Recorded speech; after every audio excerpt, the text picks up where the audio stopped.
Good evening, everybody, and welcome to the Saints Insider Postgame Show.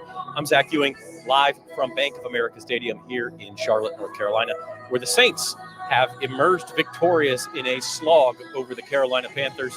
Final score, Saints 20, Panthers 17. Got a little bit close for comfort there at the end. Saints had to recover an onside kick. Big first down from Taysom Hill, who was featured plenty tonight, and the Saints hang on to win 20-17. And they're 2-0, and that's the big headline. For the first time since 2013, the New Orleans Saints are 2-0. It's hard to believe it has been that long, especially considering the Saints have won 5 straight season openers after their victory over the Titans last week. But in the previous 4 times, they lost in week 2 every single time, including a couple years ago to these Carolina Panthers. They lost to them in week 3 last year to fall to 1-2. And so this stadium has been kind of a bugaboo for the Saints. They solved that tonight. Frankly, defense was spectacular and carried them, allowed just 239 yards of offense, and of those, 75 came on the last drive of the game when the Saints were really in a prevent defense. Probably didn't want to allow the Panthers to score with more than a minute left on the clock, so didn't play perfectly. Had a couple of penalties that cost field goals earlier in the game, but for the most part, just a spectacular effort by the New Orleans Saints defense. And the offense does enough. Look, they ran the ball much better than they did last week. They went over 100 yards rushing tonight. A lot of that was Taysom Hill, and that's even with Jamal Williams being hurt. But he left the game with a hamstring injury, and so we'll have to keep our eye on that. But the Saints did finish with 134 yards rushing, even without Jamal Williams, even without Alvin Kamara. And so they were able to get the job done on the ground. Tony Jones Jr. gets 2 rushing touchdowns, the first 2 rushing touchdowns of his career in relief duty. Good thing for the Saints he didn't get hurt, but Taysom Hill lined up at running back some, and they got the job done. Derek Carr he did not have a good night, certainly didn't have a good first half, but he did make a couple of big throws to Chris Olave, who made a spectacular catch in the third quarter, and then he makes one to Rashid Shaheed in the fourth quarter for a big gain as well. And so Saints do just enough on offense. They take a 20-9 lead with just about 3 minutes left in the game, and get this done, and then hang on. So they're 2-0. Drop us your comments, your questions. Luke Johnson and Rod Walker are here in Charlotte with me, and they will be out after the locker room. The Saints locker room is right over there to my right, and they will come out as soon as they're done talking for a quick hit here on the Saints Insider Postgame Show, which is brought to you by Tulane Doctors. So in the meantime, we will go forward with some statistics from tonight. Derek Carr finishes for the Saints. He was 21 of 36 for 228 yards. He did not throw a touchdown. He had an interception, and he was sacked 4 more times. So not a spectacular night for Derek by any stretch. We did think he had a touchdown late in the fourth quarter to Chris Olave, just right here in front of us, but it was ruled on replay review that Olave tiptoed just barely out of bounds on the 7-yard line, and then Tony Jones Jr. ended up with his second rushing touchdown instead. So it was it was not a great night for Derek, but he did do enough. In fact, at halftime, his stats, he only had 102 yards at halftime and was 13 of 26. So he goes 8 for 10 for 126 yards in the second half. Much better performance in the second half for Derek, who frankly missed some throws in the first half, had a bad interception, and the Saints were only up 6-3 at halftime because of their defense. And so the defense holds up another 3 quarters without allowing a touchdown. They finally do allow a touchdown with 1 minute and 14 seconds left in the game, but just really, really well played. Rushing the ball, Taysom Hill, 9 carries, 75 yards. Mentioned Tony Jones Jr., the 2 touchdowns. He had 12 carries for 34 yards. And I got to say, Tony Jones Jr. really did a pretty nice job tonight, just picking up blitzes, getting some tough yards when the Saints asked him to, when everybody knew they were going to run the ball. You're talking about a guy who had like 50 career carries coming into this, didn't have a touchdown.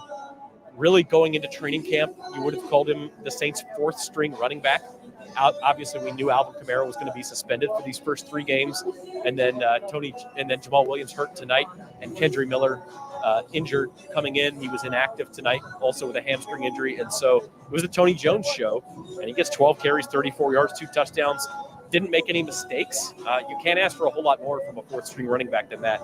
Good guy to have around. Jamal Williams, 9 carries for 29 yards. He was running the ball pretty well. I thought, in the first half before leaving with the injury. On the receiving side of things, we have Chris Olave, 6 catches for 86 yards. Rashid Shaheed, 4 catches, 63 yards. Michael Thomas, 7 catches for 55 yards. Those were all in the first half. Derek Carr had 7 completions to Michael Thomas and only, I think, 6 to everybody else combined for fewer yards in that first half. Foster Morrow on the board for the season, 2 catches for 20 yards. Juwan Johnson, just 2 catches for 13 yards. And so that was really the extent of the offense. But again, the big story, the Saints defense, Bryce Young had really no time. He did not play very well tonight. He only had a couple of chances to throw down the field. He was sacked 4 times. He finishes 22 of 33 for 153 yards. No throws longer than 22 yards.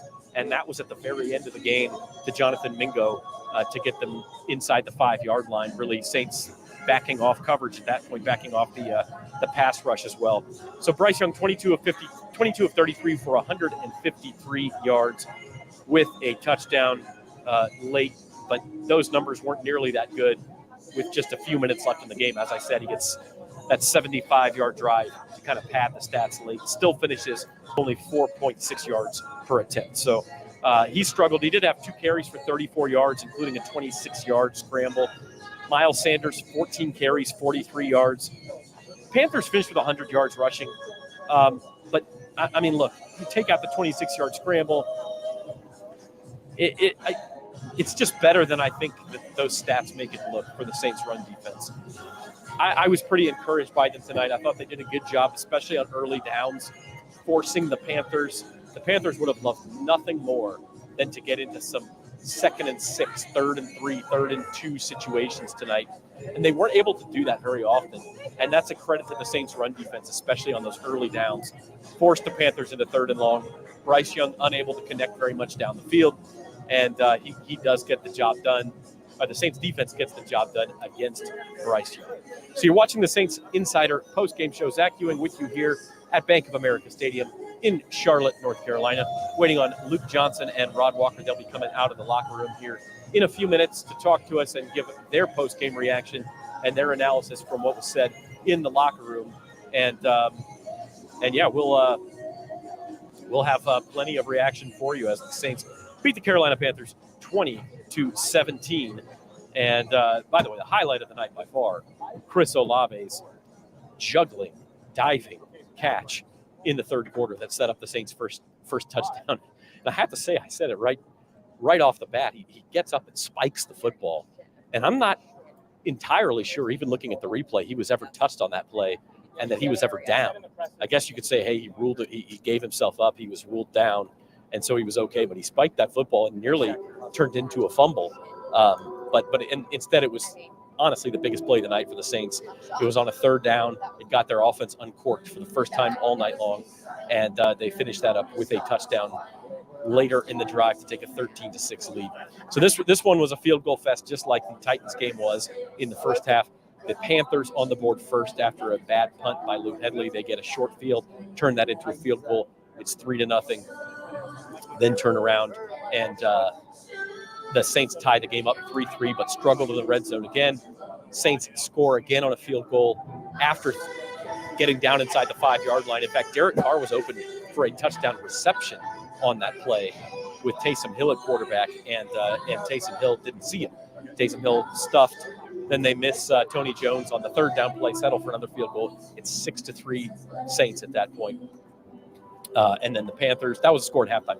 Panthers able to tie that up in the second half, make it 6-6 on another short field after the offense stalled out for the Saints deep in their own half. 2 long field goals from Eddie Pinheiro to make that 6-6, and then the big catch by Olave. Look, that really uncorked this offense.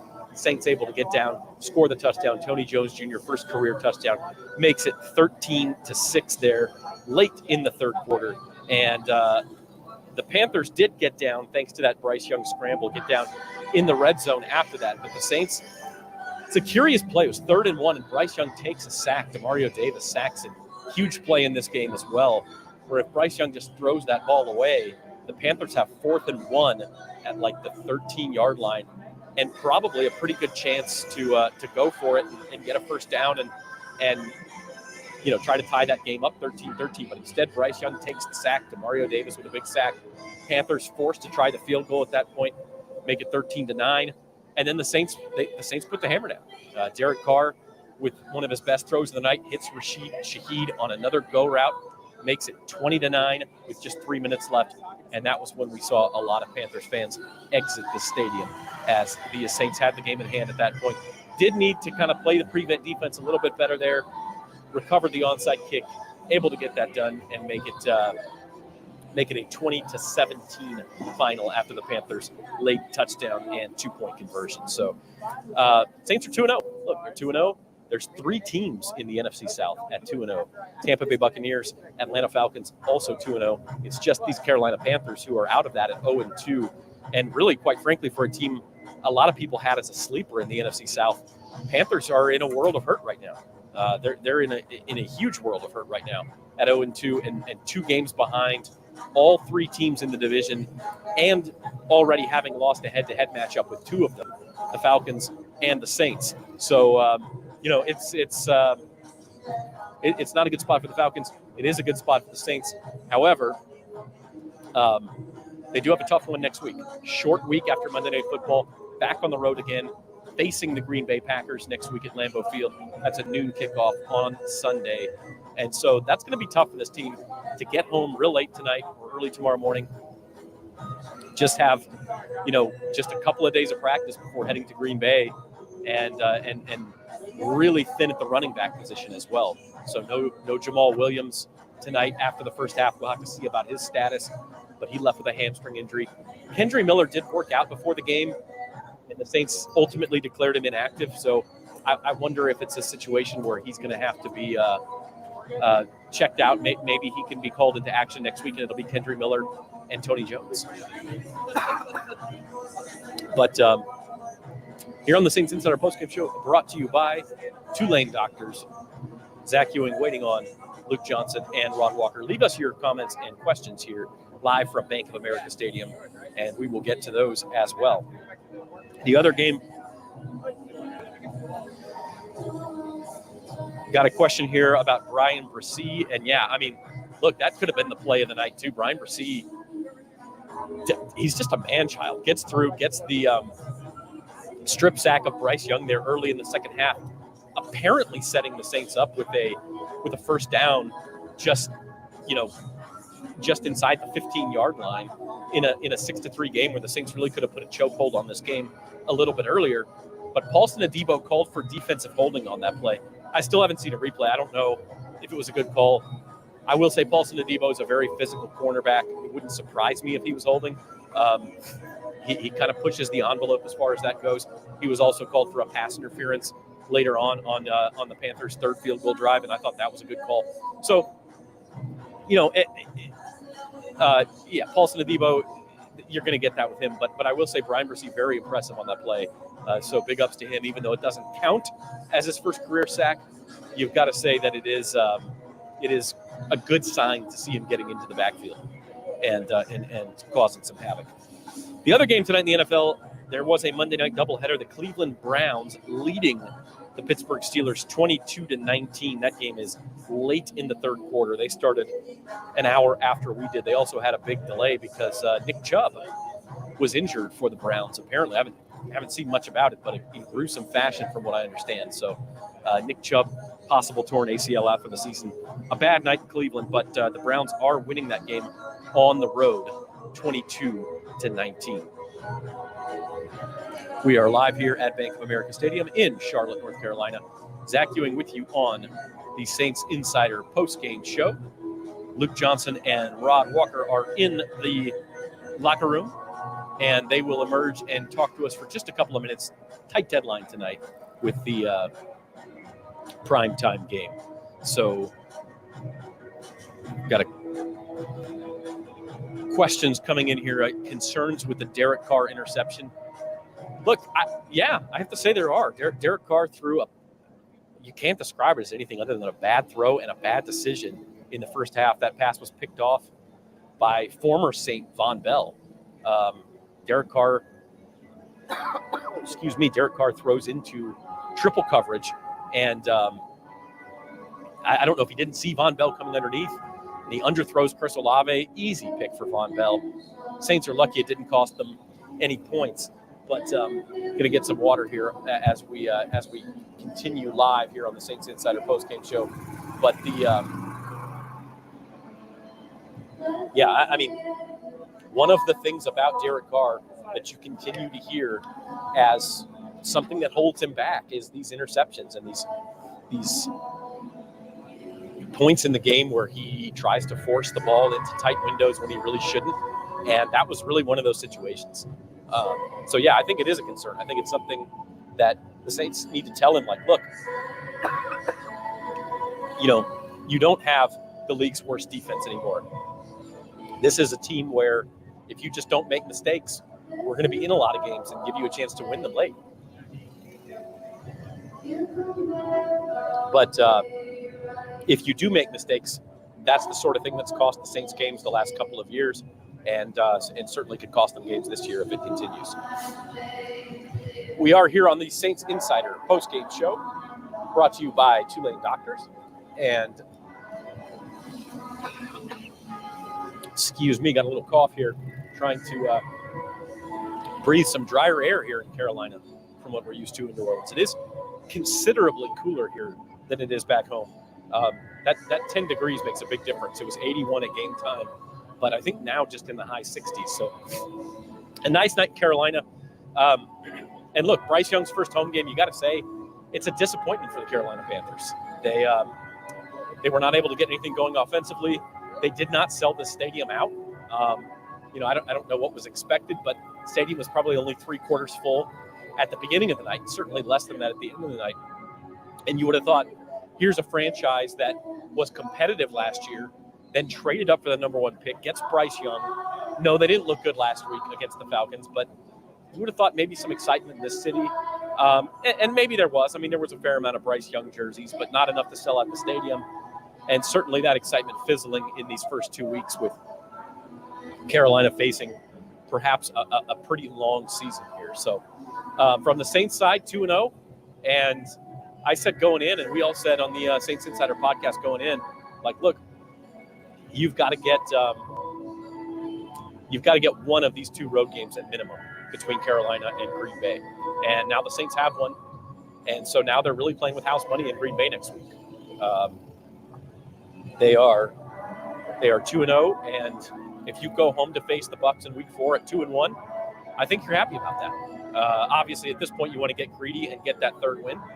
But I think you are happy at 2-1 going into the season. If I had told you, hey, they're going to be 2-1, you'd have taken that. So that's where the Saints are at minimum 2-0. Now they go face Jordan Love and the Green Bay Packers.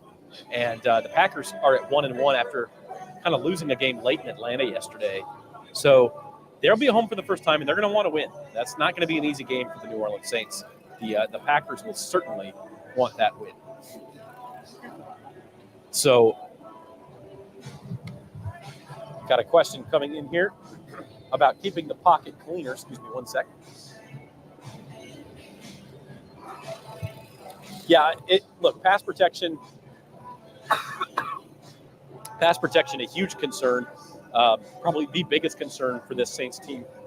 I guess you could say running back depth would be a concern as well. But look, the running backs, I mean, Alvin Kamara is going to come back in a couple of weeks. That problem is going to sort of solve itself. Jamal Williams and Kendra Miller are not dealing with huge injuries. So, yeah, I would say pass protection, certainly the biggest issue. And there's not an easy fix there, right? Like, Trevor Penning is still learning. He's getting better. I did not think he was beat as much tonight. I have to go back and watch the game again to say that for sure. But it seemed like they had some problems with James Hurst at left guard as well. So, look, not a real good situation there. Derek Carr sacked 4 times again. He was under pressure more than that. They're trying some different things, chipping guys with the running back, rolling Derek out. We saw that more tonight. Putting Taysom Hill in there to kind of keep that defensive line pass rush honest. There's various things you can do.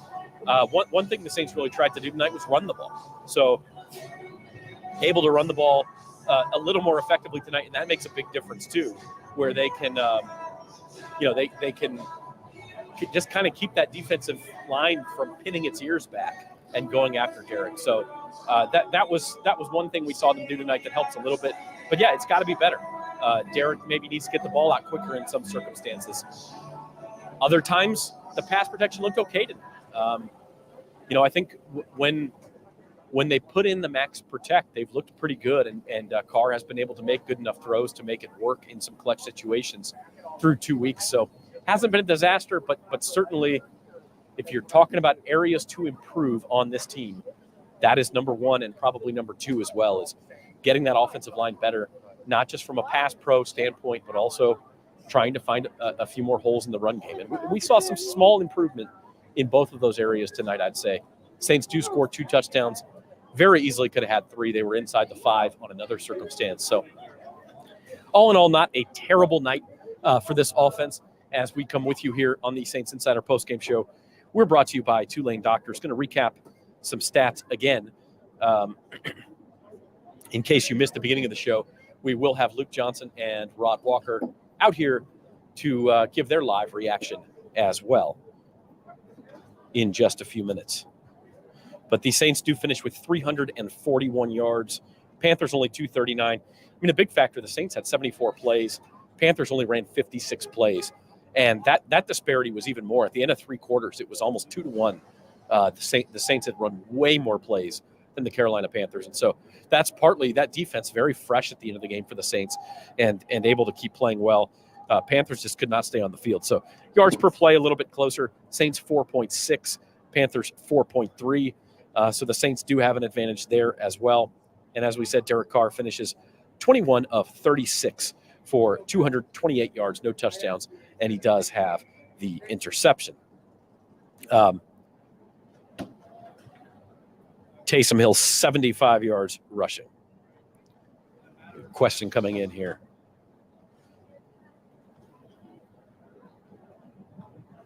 What happened on the 2-point conversion play that allowed the defense to break down? I would have to go back and look at it again to tell you for sure. I know Bryce Young rolls out there, and it looks like the coverage may have just gotten crossed up. Adam Thielen kind of found a pocket.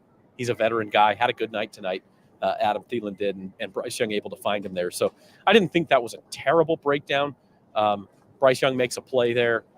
Sure, you'd like to stop it, but sometimes you got to tip your cap too. So coverage may have gotten crossed up as everyone was crossing the field there, and Adam Thielen just ducks down into a pocket there, and Bryce Young is able to find him. So that gets Carolina within 3. It was a core special teams guy who, one of the last guys on this 53-man roster, by the way, DeMarco Jackson, who recovers the onside kick for the Saints. Kind of tricky. If DeMarco Jackson had not recovered that, there were not any other Saints around that ball. So he did it securely. He did it snugly. No problem at all. But he definitely was the man who needed to do that, and DeMarco Jackson comes up with that and does it. So leading receiver on this team was Chris Olave tonight, 6 catches for 86 yards. Of course, the 42-yard highlight reel juggling catch. We have that up on NOLA.com if you'd like to go see that. And then Rashid Shaheed, 4 catches for 63 yards, including a 45-yard bomb from Derek Carr.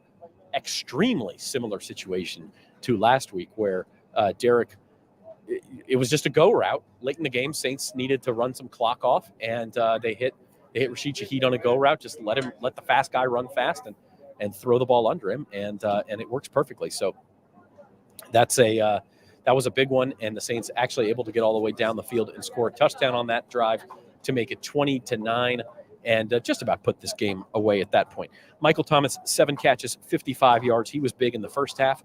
Caught a ball on the sideline where he was reviewed and ruled to be in bounds that set the Saints up down 1st and goal. Had to settle for a field goal on that one.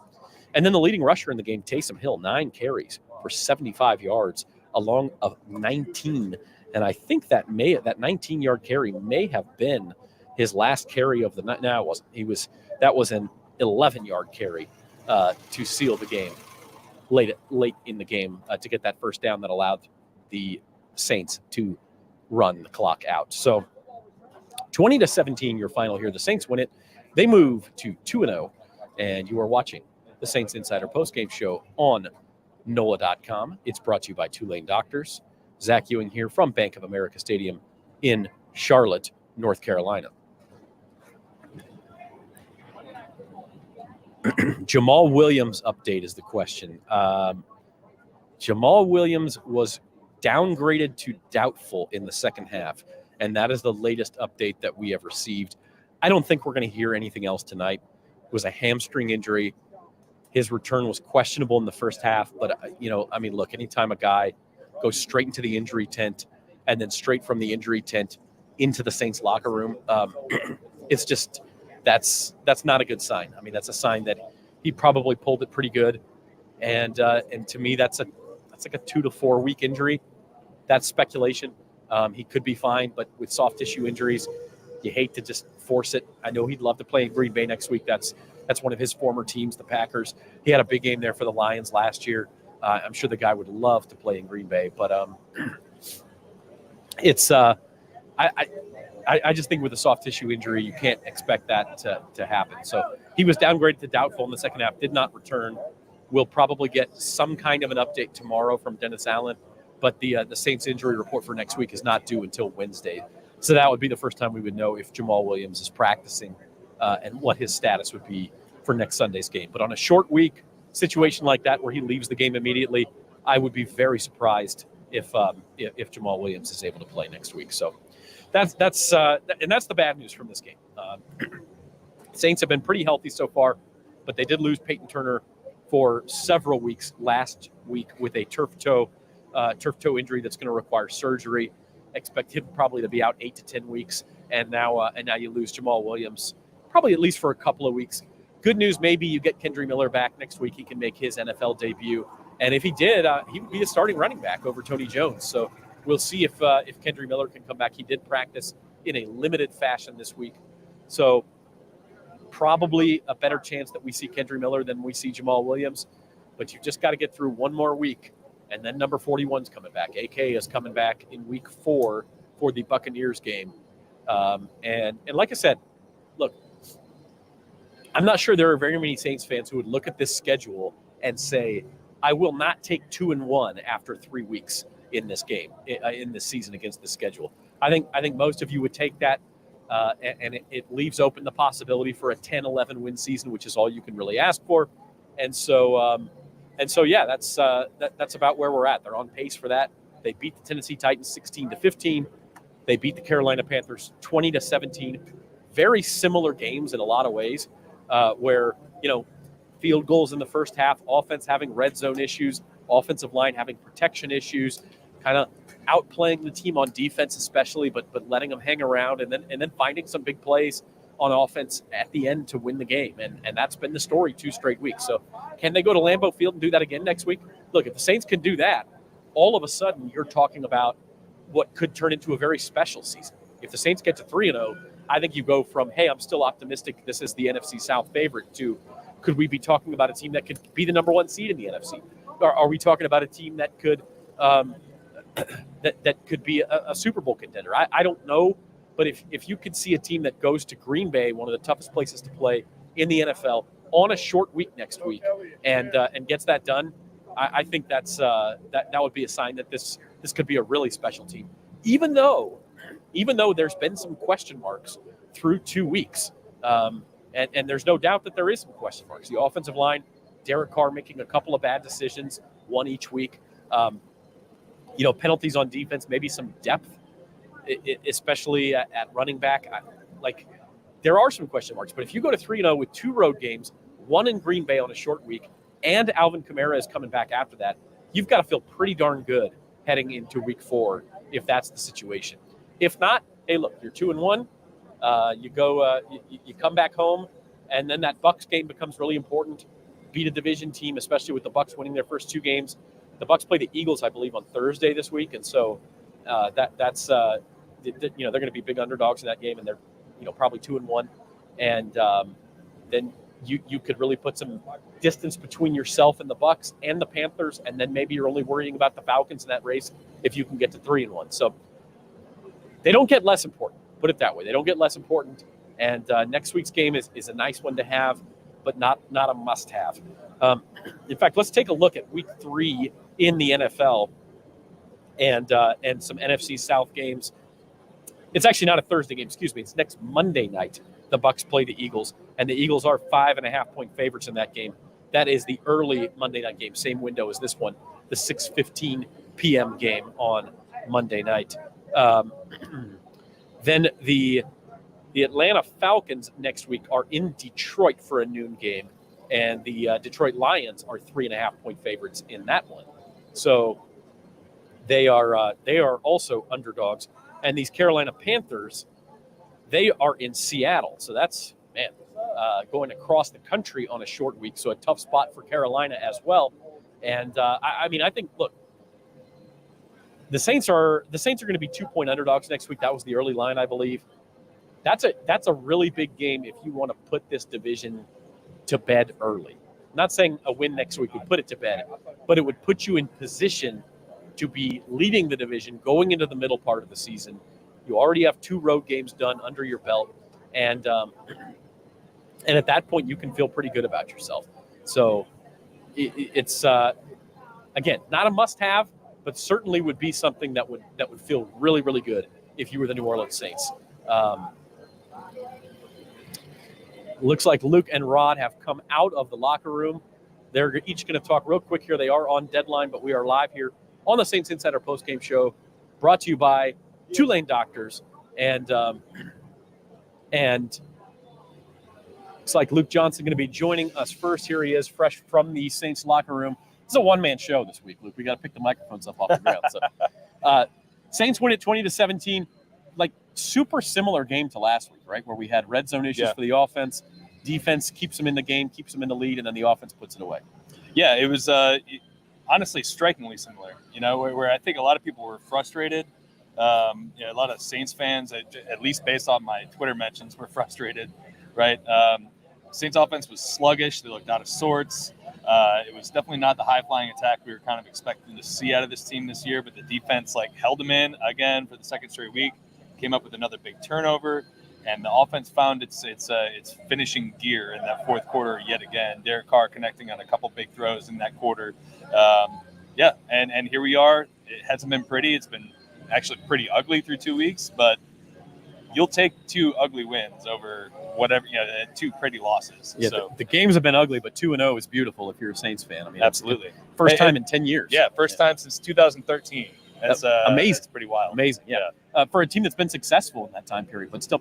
And by the way, Twitter mentions are obviously the only place to find a fan base. Rational, logical takes that are definitely not at all influenced by emotion. Not at all. Not at all. None of us fire off emotional tweets at any time. Never. So, how was Derek Carr in postgame? We were sitting in the press box. He was not playing well in the first half. He played better in the second half. Wasn't asked to do as much. But what was how did he kind of grade his performance? We didn't ask him to grade his performance. I think if you were to ask him honestly, he'd say it was frustrating. It wasn't even close to what he's capable of. But I think he was happy in the post game because look, this is the whole reason he came here, where you don't have to put the entire game on his back and be like, hey, go throw for 350 and 3 touchdowns and hope we win the game with a fourth quarter comeback. Yeah. He could play pretty poorly for 3 quarters, and he can come out of here with a win, right? And that's why he came here. He wanted to play with a team that had a strong defense and put him in a position where he can win a game where he doesn't have to be at his best. So I think he's happy because I think he knows it can be better. It will be better once they get this offensive line situation figured out. Once they get this running situation figured out, and once he has more time to get some time on task with these receivers. So I think he's a guy who's pretty happy because he knows, he's much better than what he's shown so far, and he's gotten kind of bailed out by the defense 2 straight weeks. Yeah, it's probably too early to say this for sure, but the opposition hasn't been the strongest. But this defense, which we knew was going to be good, is borderline elite. Yeah, I mean, they allowed their first touchdown of the season with 1:16 left in the fourth quarter. This is a defense that I think we've seen at all 3 levels. They've got playmakers. Demario Davis had another big game today. they went through that entire game harassing Bryce Young with basically a 4-man front, right? They didn't blitz very often, and those guys helped make the guys on the back end better. And I think, outside of the 2 penalties on Paulson and Debo, we saw that back end have a pretty good game today. So it looks to me like that defense is not falling off from the level that we've seen in previous years, and maybe even better than the one we saw last year, because I think their run defense has gotten off to a much better start. Much better, yeah. So yeah, it's all very encouraging what we've seen so far. Even look, they did not use their normal defensive line rotation today with Peyton Turner being out. They had a lot more just straight Carl Granderson and Cam Jordan. And I think even without the rotation, those guys were getting after the Panthers quarterback, Bryce Young, pretty much all day. Running back situation, any update on Jamal Williams in the postgame? No update on Jamal Williams. I'm not anticipating we'll find out anything until Wednesday when they return to practice. But it's not a good situation to be in right now. Kendre Miller was out here working out before the game. He practiced all of last week. I think it's pretty safe to assume that he's going to be ready for Green Bay. At least I would think that's safe. Maybe you wouldn't feel the same way. But still, you're right back in a situation where you were in today, where you've got one running back and the guy you're elevating from the practice squad, or Kirk Merritt, who has never played the position at the professional level. So it's a tough spot to be in. They've just got to get through next week. They can get through next week. Maybe Jamal Williams will be there. We don't know yet. But if they can get through next week, Alvin Kamara comes back and starts to look a whole lot different after that. Now, having said that, this win, and next week's tough. A short week is always tough in the NFL, back on the road. This win kind of allows you to play with house money, so to speak, next week, where if you win it, that's fantastic. We were just talking about this before you came out here. 3-0, and the other teams in the division all have tough games. Maybe you're leading the division coming back home. But if you lose, it doesn't feel like as much of a disaster as a loss tonight or a loss last week would have felt like. Yeah, well, especially if you would have lost tonight. I mean, you would have been potentially coming back home 1-2, right? I mean, that's a whole lot different than coming back, knowing the worst you're going to come back home is 2-1 on a 2-game road swing here. So, yeah, a huge game for a lot of different reasons. They went 2-4 in the division last year. Part of that was getting swept by Carolina. They're obviously off to a good start now. Let's just see if they can continue kind of carrying this forward, because I think if they're able to play at this level defensively throughout the course of the season and just get a little bit better on the offensive side. I mean, you and me were talking about it in the press conference or in the press box. They just need to be mid-level, just competent offensively, just okay. Yeah, and they'll be a really good team, I think. All right, he's Luke Johnson. You can read his work in the Times-Picayune and on NOLA.com 7 days a week, especially tomorrow morning with this game story. It's late. We're going to let him get back to work and hand that microphone off to Rod Walker. But thanks, Luke. Yeah, my pleasure. We'll see y'all soon. Watching the Saints Insider podcast brought to you by Tulane Doctors. Luke going to make the handoff here to Rod Walker. Rod, we were just saying a big victory for the Saints, not always a pretty victory, but 2-0 feels a heck of a lot better than 1-1. Yeah, this is a game that it was ugly, and when you look at our predictions, a lot of us thought it might be ugly, just, it's division rival. Saints is kind of a defensive-oriented team right now until they get his offense on track. So it was definitely an ugly game, but, they got the win, and they haven't been 2-0 since 2013, which is good for this team. Do you think, and let's start with the offense, we'll start with the bad. Do you think the offense will get on track, or are these problems that will plague the Saints for a whole nother season? You got to think it's going to get on track eventually. Alvin Kamara comes back in 2 weeks. I think he opens up a lot of things for this offense that will help them out. But the offensive line struggled. I mean, Derek Carr was sacked 4 times again this week, so that's 8 sacks in 2 games. So you don't like seeing that. They're definitely have to get the protection cleaned up, because if not, the offense will continue to struggle.